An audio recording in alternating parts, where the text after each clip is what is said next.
եկեղեցին միայն սպասավորները չէ։ Եկեղեցին միայն կառույցները չեն, եկեղեցին դա բոլորիս հավատն է։ Եվ հիմա, երբ որ սատանայի ծառա իշխանությունները համարձակվել են,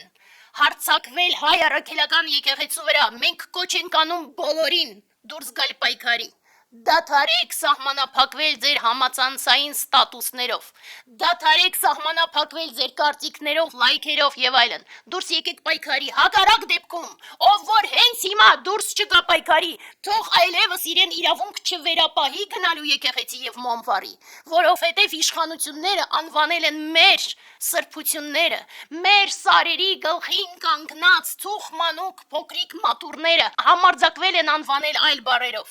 եւ եթե դուք հենց հիմա դրա դեմ չառնեք, ապա ինչպես դուք կարող եք անվանել ձեզ քրիստոնյա, ինչպես դուք կարող եք անվանել ձեզ այլևս հայ ընդհանրապես։ Մենք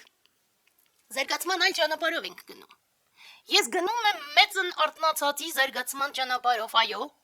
բայց յուրաքանչյուր ակնթարթ իմ ամբողջ էությամբ ես զգում եմ իմ հայ լինելը եւ ըստ այդմ ընկալում եմ, որ հենց հայ առաքելական եկեղեցին է մեր պահապանը եւ դրա համար յուրաքանչյուր քայլափոխին պայքարում եմ ի նպաստ հայ առաքելական եկեղեցու զորացման։